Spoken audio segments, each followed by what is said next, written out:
Hey guys, Razorblade Mango here, and today I am going to be giving my thoughts on the latest video game, Kena, Bridge of Spirits, which is the debut game from indie studio Ember Labs.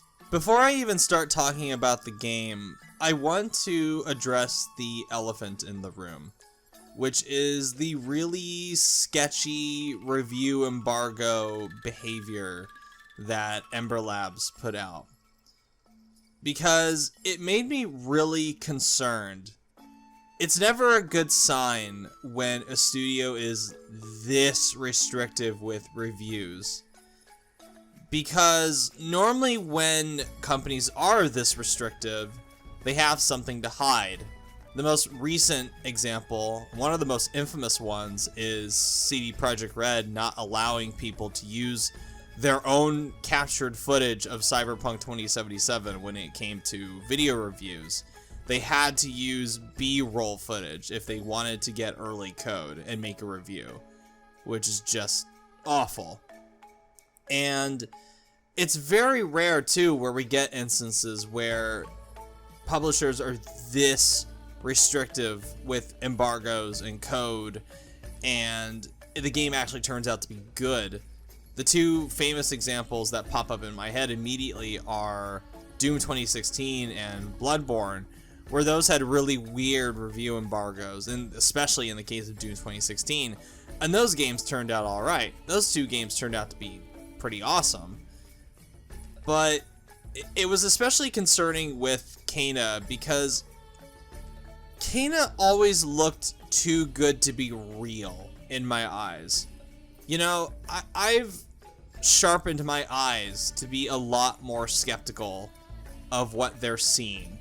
Even if something looks good, even if I can see mistakes in footage, I can see weird little glitches or bugs that are there, it still makes me think that those are pre-designed to trick the viewer into thinking what they're seeing is authentic. Which is the case with the famous, again, Cyberpunk 2077, the infamous 50-minute demo that came out after E3 it was either 2018 or 2017. So, for Kena Bridge of Spirits especially, considering how new to the scene Ember Labs was in terms of game design, I genuinely couldn't believe that a first-time developer was making a game that looked that good.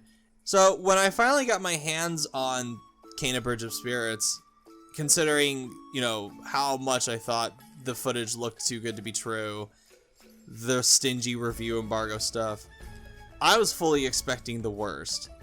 I was fully expecting this to be a massive letdown. However, almost immediately, I was taken aback by how good Kena Bridge of Spirits looked in motion.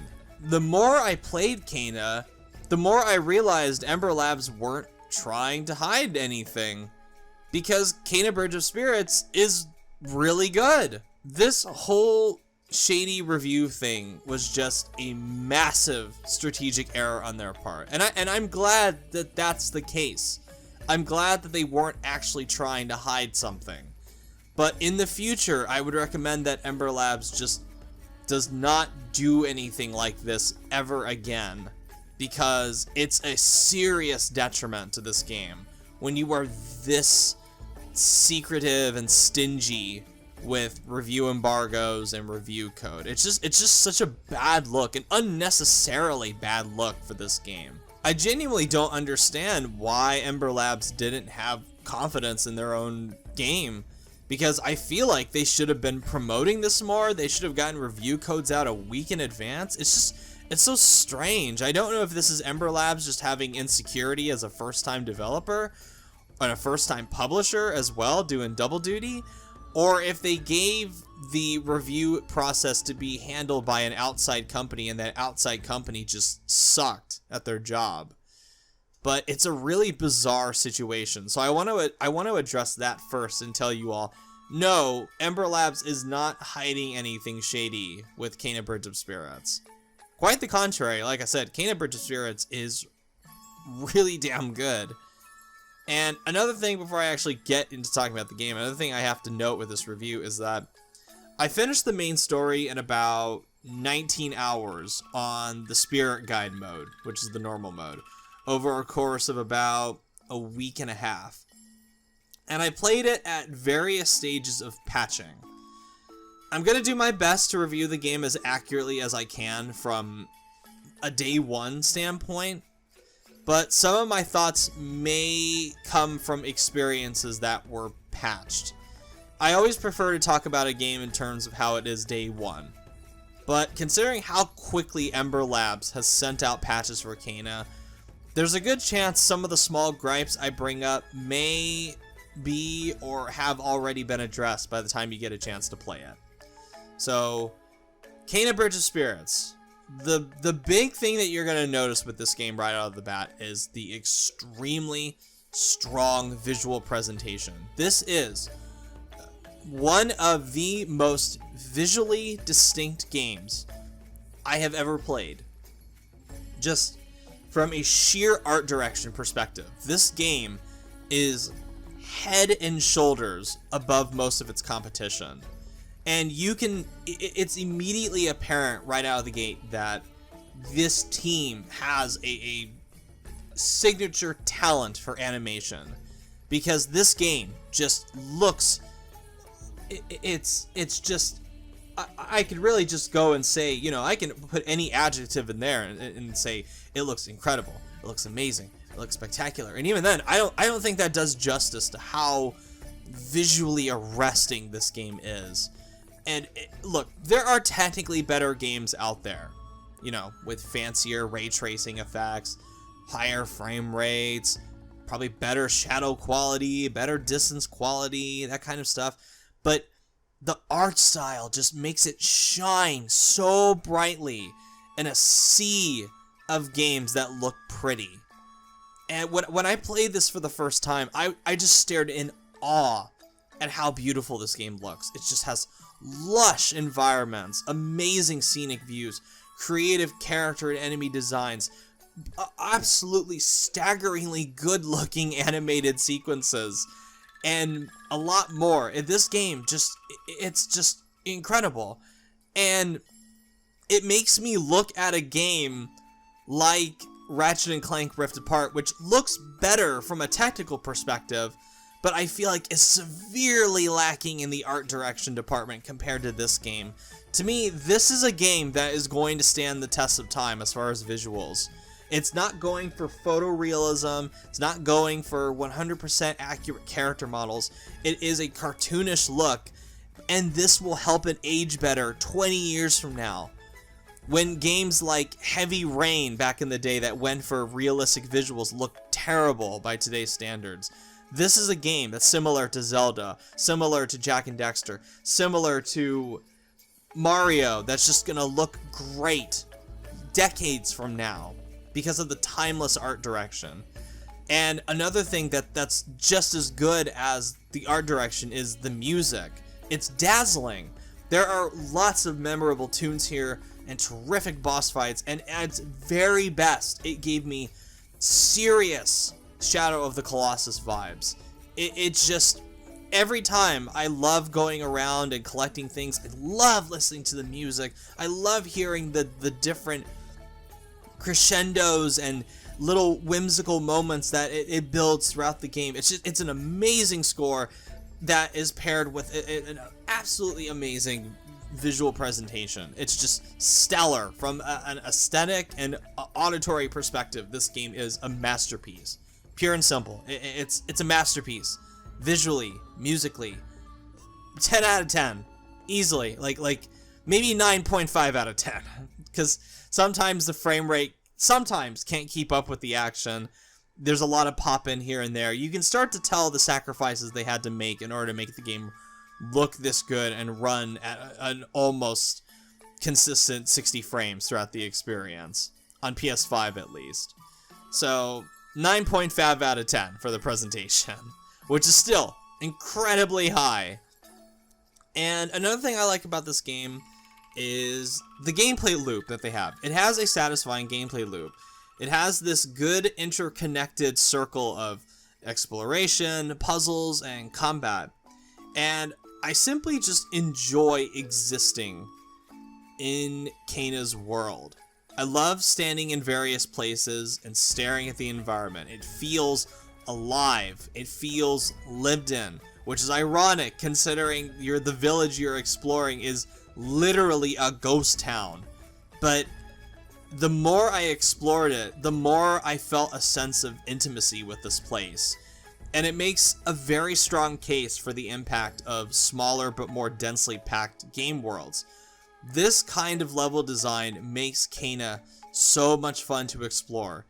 And I'm looking forward to going back and 100%ing the collectibles.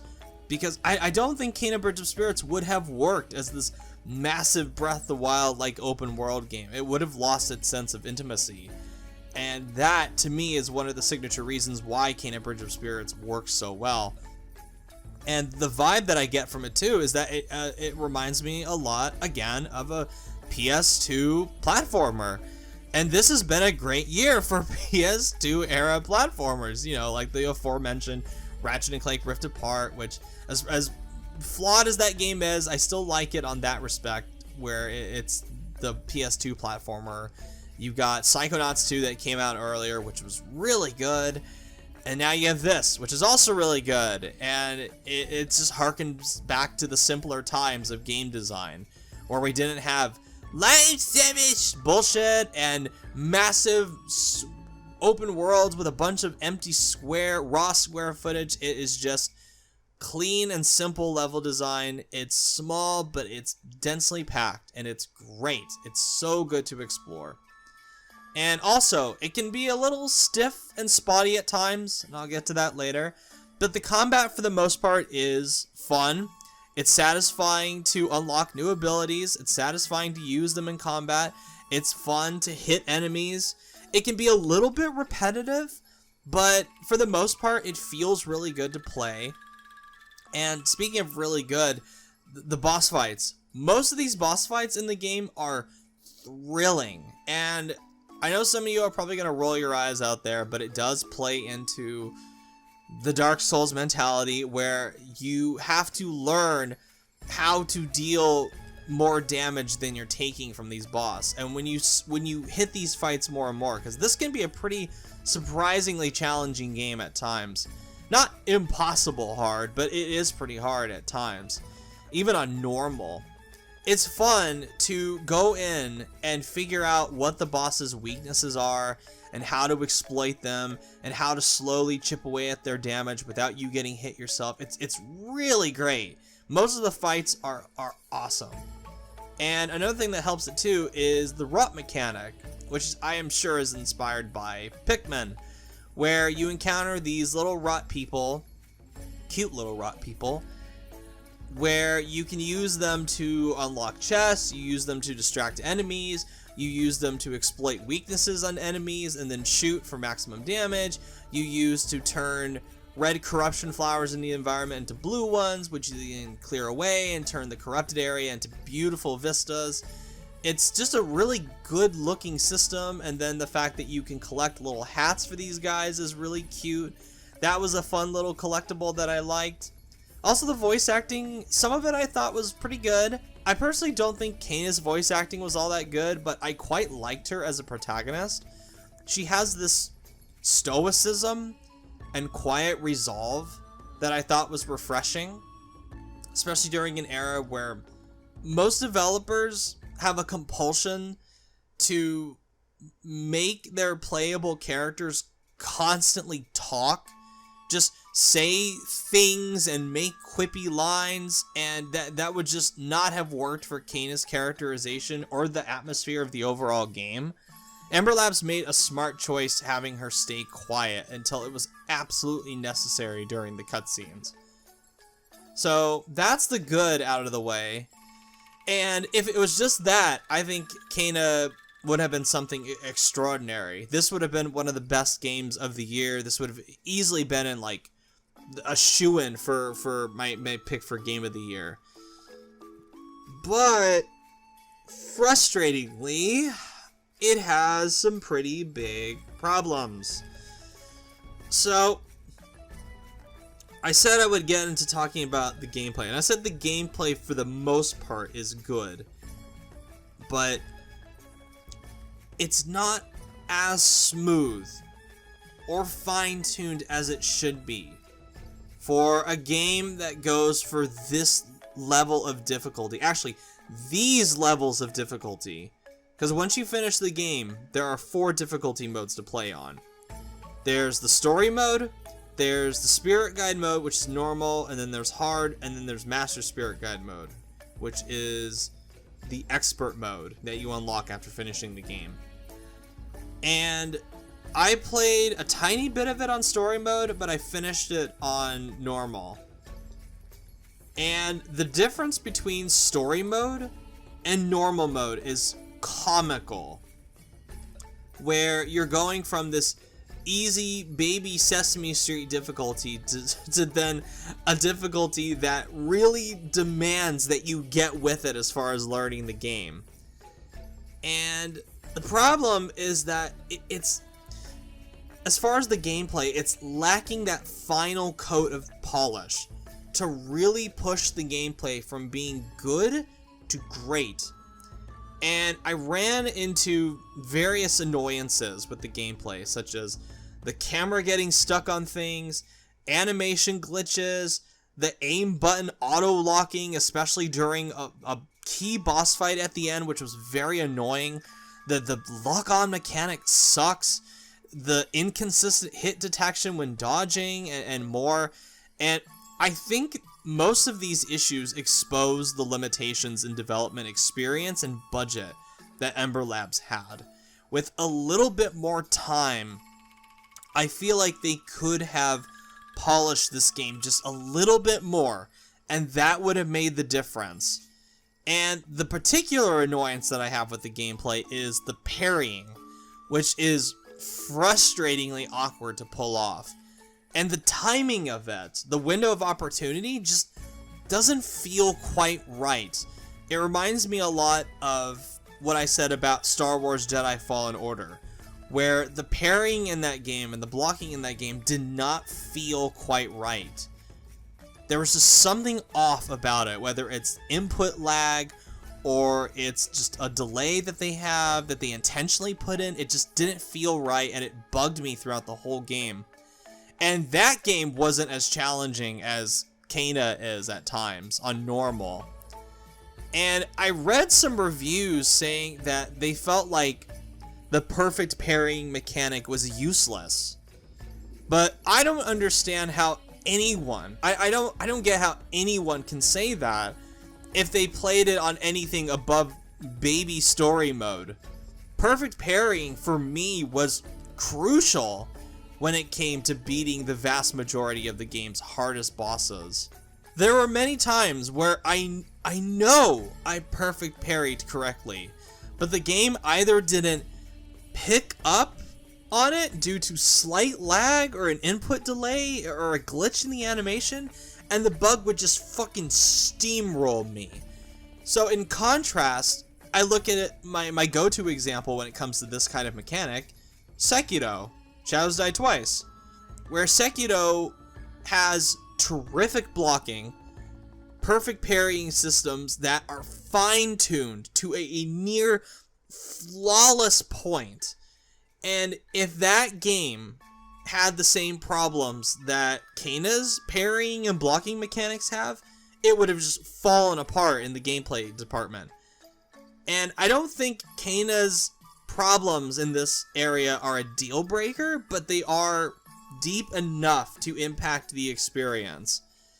Whenever I fucked up and died in Sekiro, 99% of the time I felt like it was my fault from a mechanical and skill standpoint. I failed to apply my skills and aptly learn the rules of the fight, and I paid the price. Kana has a big problem establishing clear rules and skill ceilings due to the various bugs, animation glitches, and the aforementioned lack of that final layer of polish and fine-tuning. I don't think Kana meets the player halfway when it comes to demanding this degree of skill and patience. And as I mentioned previously, another big problem is just the difficulty balancing. It's all over the place, both in terms of the modes that you can select and how it goes throughout the game itself. And it does a bad job, like a really bad job at establishing a gradual difficulty curve. And it feels unbalanced between regular enemy mobs and boss fights. Even in the late game levels, there were mobs of enemies that I would just cut through like butter, where I would just laugh and just go, this is easy.